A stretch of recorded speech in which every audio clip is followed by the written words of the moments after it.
The following files have been classified top secret by order of the administrator.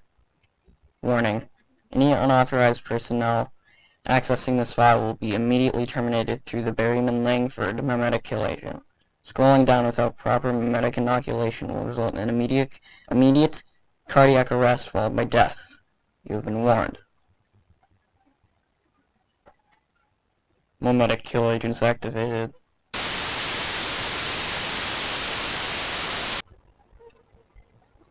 Continued life signs confirmed. Removing safety interlocks. Welcome, authorized personnel. Please select your desired file. Selected. Codename, Bright. The Factory. Good evening, Doctor. No, don't stand up. Yes, I am who you think I am. Don't make any more of this than it is. You know my number, and I know enough about you to make a duplicate that even your mother wouldn't be able to tell apart from the real you. No, it's not a threat. It's just a fact. Now, this is my business here. Seems you have stumbled upon something above your clearance. Well, no, stumbled is not the right word. Dug up? Perhaps. You're getting to the point where further digging would end in some fairly lethal gunshot wounds. This would be a sad state of affairs, as you are otherwise quite a good researcher.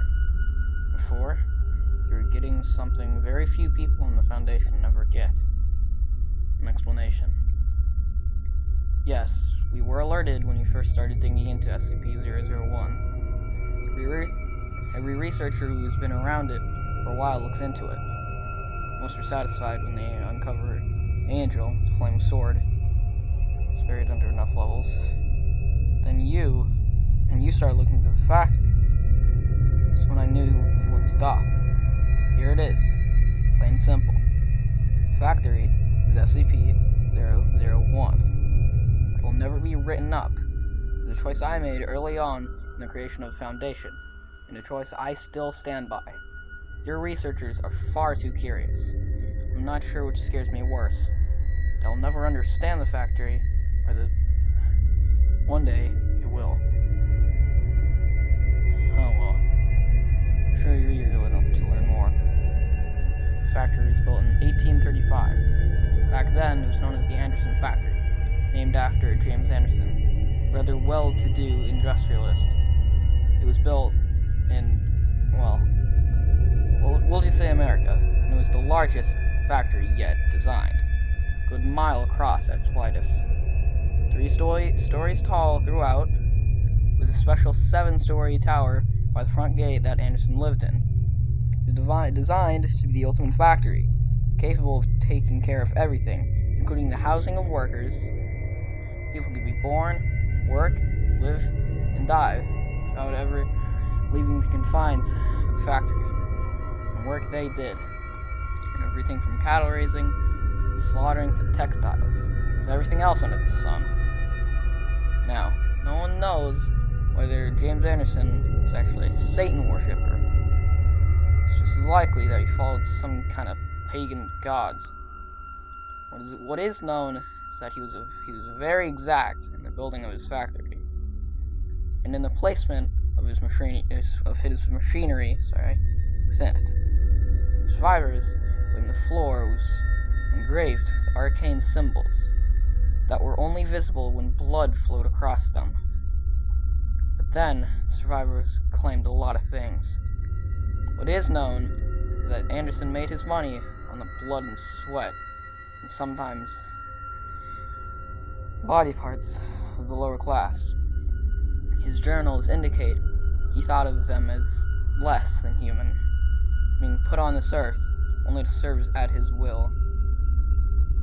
Of course, at that time, no one knew about his predilections, so people flocked to the factory, a place to both work and live at the same time. Well, of course people wanted in. Never mind the harsh hours, working conditions, sadistic security force, and all the rest. Factory workers were forced to work 16-hour days. Work only shutting down on Sundays between sunrise and sunset.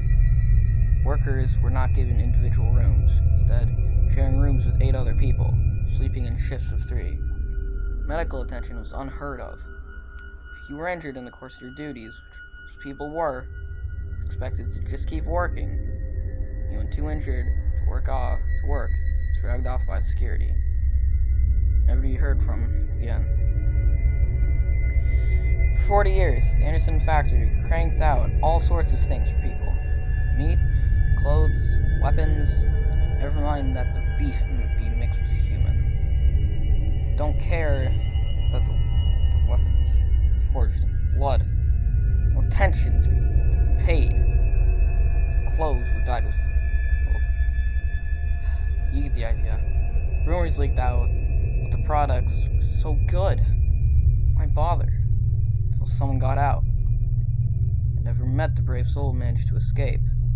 But she managed to meet with President Grant, and in 1875, he enlisted my aid. At the time, I was, well, it doesn't matter. Well, we'll say, I was some kind of military. And that my people are the same. 150 good men and some few women were often given jobs that weren't supposed to be common knowledge. We'd be cleaning out some Confederate holdouts, some of the worst things we found down south. So, we did some research, and like what we saw, went in, loaded for bear. I don't actually remember much about the night that all went down. Most of it blends together in my head. I get flashes sometimes. People chained to the line, between next to dead. Damned hard to tell which was which. Children working underneath machines, or majority of the flesh scoured from their bones by the great wheels and cogs and the other things. No, I'm alright. Thought about that night for a very long time. The security force wasn't much of a problem. Then, Anderson's creations showed up. He'd been taking injured workers and, well, experimenting with them. Men, if you could even call them men. With multiple arms, sewn together. Some of them combined with animals. Horrible monstrosities out of mankind's worst nightmares. They kept coming, wave after wave, of not quite living creatures. A lot of good people that night. And then we found Anderson's breeding pits. Girls as young as 8, chained to the walls, forced to be nothing more than...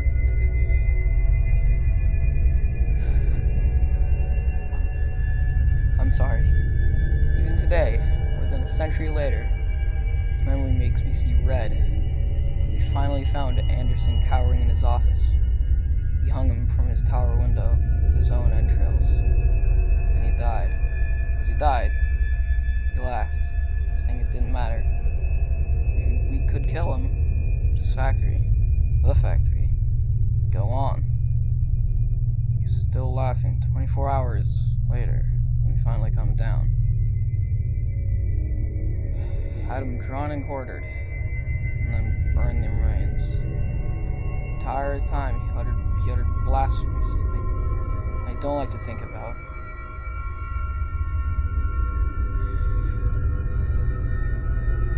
Spent a week cleaning the place out, freeing the workers, putting down the use of things we found in the basements and many lightless rooms.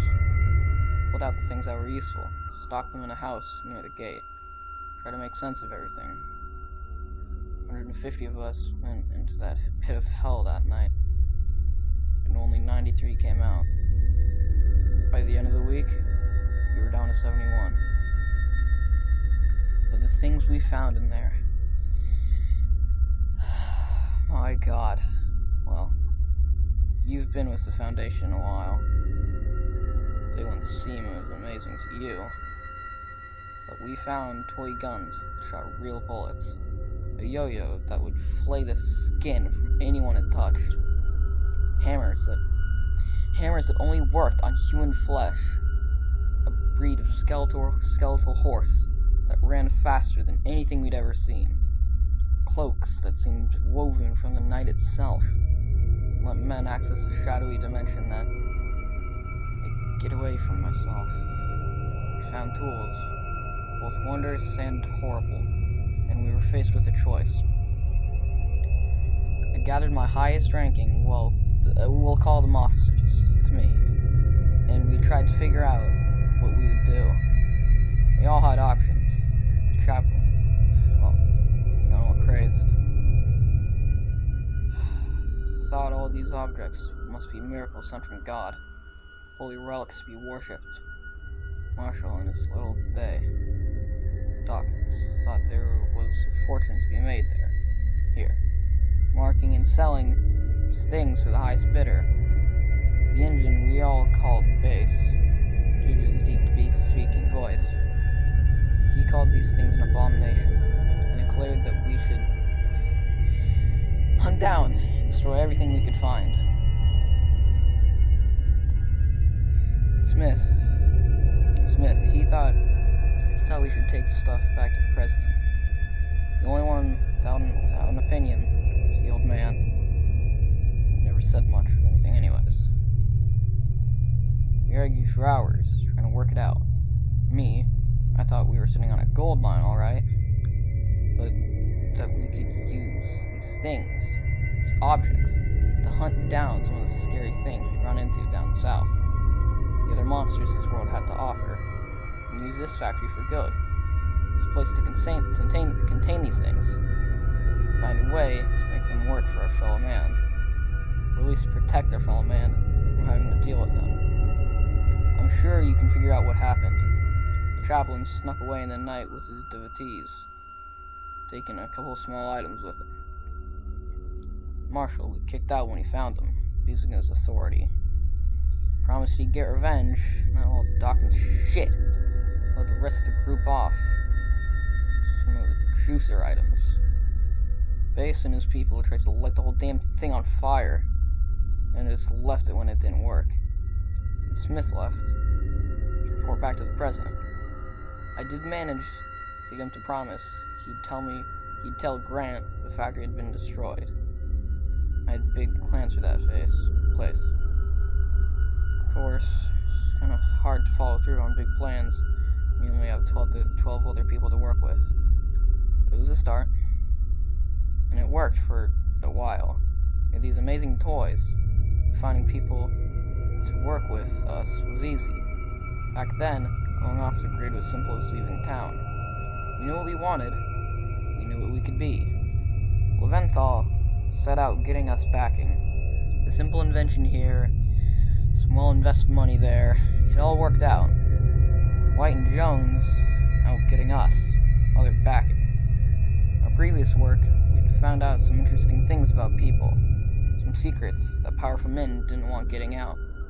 And with our new position helping keep secrets, we got more people asking us to deal with their secrets. Blackmail is a dirty word, but it works. Right? Argent and Luminix got to work cataloging the items. Light and Bright's wife, the nurse, they made sure we kept ourselves healthy. No, it's just remembering Light. She had such unusual ideas about hygiene at the time. Brilliant woman. Zov, Fleischer, and Karnoff dealt with training the troops. Tesla and Tamlin were in charge of figuring out how to take advantage of the items. Well, without making it obvious. We were amazing. The city we built around the factory, which we took to calling Site Alpha, was self-supporting. Agents, researchers, operatives of all sorts. Not by those names, of course. Those business positions we expanded.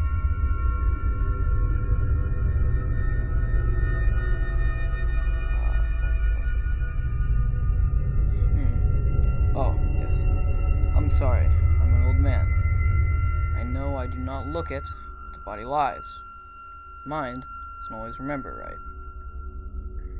Sometimes I get lost in my memories. Things get confused.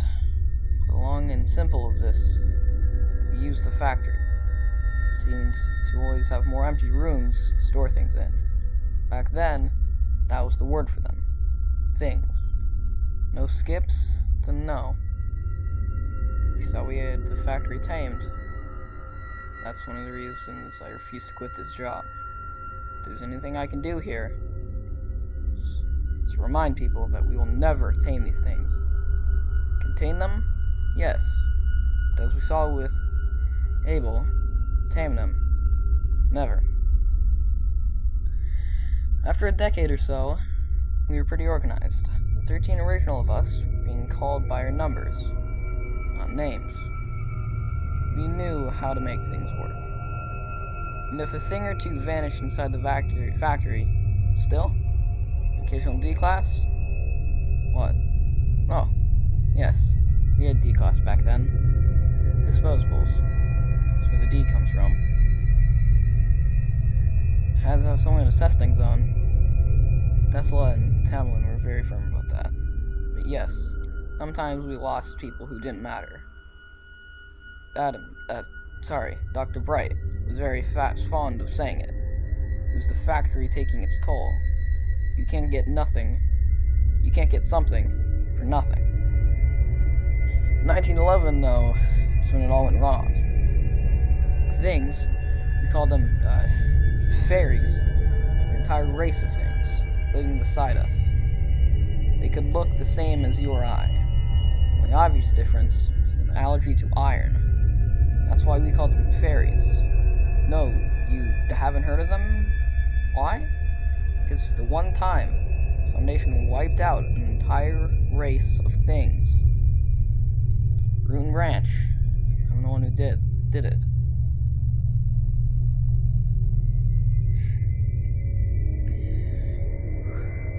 We've been hunting them for some time. We run into them a time or two before, when on top. So when a certain royal asked for us for help, of course we were eager to put them in our debt. We've always loved having people in our debt. Send a team of people to help out. Take care of what we thought was a hunting party. Then the next time we saw them, their heads were on poles, attached to the saddles of the creatures the fairies rode when they attacked the factory. It was horrible. 3 words, but they convey so much. I'm sorry, please give me a moment. Never told this part to anyone. You should consider yourself lucky. If you ever tell anyone any of what I'm about to impart on you, I will not just kill you, but everyone who shares your DNA in the worst ways possible.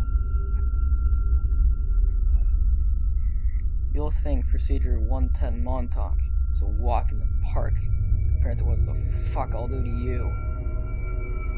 We lost. Things came, and they destroyed us. Rode over our emplacements, slaughtered our people, shrugged off our fucking weapons like they were just fucking butter. I watched my 13 go down, left and right, just trying to hold the factory. And I, leader, their friend, their father figure, godfather to the Brights' 4 young children, confident, sometimes lover, always a confessor, I ran just like a damn scared little schoolboy, deep into the dark guts of the factory. I was chased by the things, always just one step ahead. I could hear them behind me, feel their breath upon my neck, and I came to a door I'd never seen before. A bronze door, covered in Arabic script of some sort. I've never been one for languages, especially not the curvy bullshit Muslim men use. I didn't care. They're coming for me. I threw the door open and dived through it. Everything inside was different. I was feeling peace. Nothing could hurt me here. The light was this dark red, but still felt right. ears were filled with the steady thrumming of a gigantic heartbeat. And in front of me, the remains of Anderson. It spoke to me then. I'll be damned if I can tell you exactly what it said. What it told me was more meaning than exact. It offered me hope. It told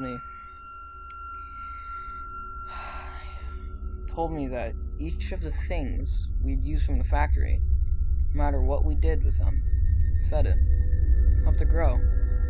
If the fairies took the factory, they would destroy it, and we couldn't have that. It offered me, well, a deal. Remove this event. Make it have never happened. All I needed to give it was us. I didn't want to. I knew it was a bad idea. But then I saw them again. My family, my friends, dead by the hands of those bastards. I agreed, smiled, and I found myself once more upon the ramparts, watching the horde of fairies crest the hill. My foundation live once more. In my hands was a weapon. I won't bore you with the details, but we slaughtered them, and these new weapons continued to slaughter them everywhere they lived, everywhere they bred. Follow 05's just questioned my decision, thinking we should have saved some in case we ever might need them. I overruled them. We moved away from the factory, shut it down, moved our things out of there. We changed the name from things to special containment protocols, focusing on containing them, not anything else. The others were curious, and understood I had my reasons. I boarded up the factory, locked it shut, buried it under a ton of rubble, saying it was too dangerous. Thought I'd gone away with it, until I found a thing on my desk. One of the old toy guns that shot real bullets. It had the factory label on it.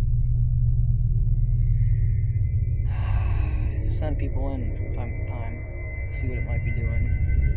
Last people I sent in to look, well, there's nothing there.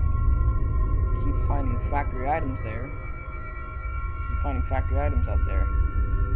Can't help but think of how many more we don't find. People who use them and keep it hidden. I think back to the body telling me, always think back to the body telling me how each item used gave energy to the factory. I never asked it energy for what, and I don't think I want to know. What do we give it? Z-Class mostly. Where did you think all those bodies went? There's a place. Bodies are left, and they vanish. Everyone thinks I'm a genius for finding it out. Sometimes I have to feed it other things. Researchers, agents, they never know what is coming. It just reaches out, and it takes them. But, in the end, we're doing more good by being here. Whatever the factory wants, whatever it is, doing good here. You have to believe that. And now you know. Are you happy? And think so. I tell you, you know old Everett. When I die, someone will have to keep feeding it. Maybe you'll be different. Maybe you'll figure out how to stand up to it. But I doubt it. File ended.